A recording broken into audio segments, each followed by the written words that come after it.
ఆయన కల్వకుంట్ల కిషన్ రావుగా మారి కేసీఆర్ కేటీఆర్ ని అరెస్ట్ చేయకుండా ఆపుతున్నాడు కదా. గాదాని సంగతి చెప్పమని నేను అడిగితే కిషన్ రెడ్డి అంటుండు, నేనేమన్నా ముఖ్యమంత్రినా, నేను ఎట్లా అరెస్ట్ చేస్తాను. నేను అడగదలుచుకున్నా, అయ్యా మోడీ గారి దగ్గర ఉన్న ఈడీ సిబిఐ గాంధీ కుటుంబాన్ని వేధించడానికి ఉపయోగించినప్పుడు సిబిఐ విచారణకు మీకు పంపించి 6 నెలలు అయ్యింది. ఎవడడ్డుకున్నాడు? ఇలా కాళేశ్వరంలో కేసీఆర్ ను హరీష్ ను కాపాడుతున్నది మీరు కాదా? ఫార్ములా ఈ రేసులో కేటీఆర్ ను కాపాడుతున్నది మీరు కాదా? ఎందుకు కంచేసి కాపాడుతున్న కిషన్ రెడ్డి అని నేను అడుగుతున్నా.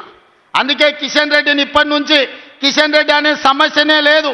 కేసీఆర్ హరీష్ కేటీఆర్ ను అరెస్ట్ చేసే వరకు కిషన్ రెడ్డి పేరు కల్వకుంట్ల కిషన్ రావుగా పేరు మార్చి కేసీఆర్ కు దొంగపుత్రుడైతే కిషన్ రెడ్డి దత్తపుత్రుడు కేసీఆర్ కు, ఇద్దరు కలిసి కేసీఆర్ దోపిడిని ఈ రోజు కాపాడే ప్రయత్నం చేస్తున్నారు. ఈ రోజు నేనేదో టిఆర్ఎస్ తో కలిశానని, కేసీఆర్ కి దత్తపుత్రుడని ఇప్పుడే కేసీఆర్ కుటుంబం కొట్లాడుకుంటుంది. మధ్యలో నన్నెందుకు పంపిస్తారు? నేను ఎవరికి దత్తపుత్రుడు కాదు. నా పేరు మార్చాడు ఆయన. నా పేరు మా తల్లి గారు పెట్టారు, మా తండ్రి గారు పెట్టారు. మా ఇంటి పేరు నీకు మార్చే అధికారం లేదు. నువ్వు రేవంత్ ఖాన్ అని గర్వంగా చెప్పుకున్నావు, నువ్వు మార్చుకో. ఎందుకంటే మీరు పార్టీలు మారుతారు, జెండాలు మారుస్తారు, ఎజెండాలు మారుస్తారు. మీరు దయ్యాలైనటువంటి వ్యక్తులు మీకు దేవతలు అవుతారు. మీరు మార్చుకోండి. రేవంత్ రెడ్డి పై రేవంత్ ఖాన్ అని పెట్టుకోండి. చట్టబద్ధంగా పేరు మార్చుకున్నా మాకేం అభ్యంతరం లేదు. మీరు కావాలంటే మతం మార్చుకున్నా కూడా మాకు అభ్యంతరం లేదు. కాంగ్రెస్ పార్టీ కార్యకర్తలు చెప్తున్నాడు ఈయన పేరు మార్చి మాట్లాడాలని. ఇంత దిగజారుడు రాజకీయాలు వీళ్ళకు మజ్లిస్ పార్టీ, ఓవైసీ వీళ్ళకి అన్ని రకాలుగా కలిసి వస్తుంది అంటున్నారు. ఎస్,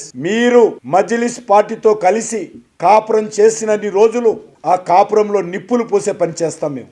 మీరు పచ్చి మతోన్మాద పార్టీ, పచ్చి రాజకీయ రజాకర్లతో కలిసి తిరుగుతున్నన్ని రోజులు ఖచ్చితంగా భారతీయ జనతా పార్టీ విమర్శిస్తారు. మజ్లిస్ బలం సుమారు 1000కి పైగా డివిజన్లలో ఉంది. మరి అన్ని డివిజన్లో పోటీ చేయలేదు. ఎందుకంటే మీకు వాళ్ళకు ఒప్పందం.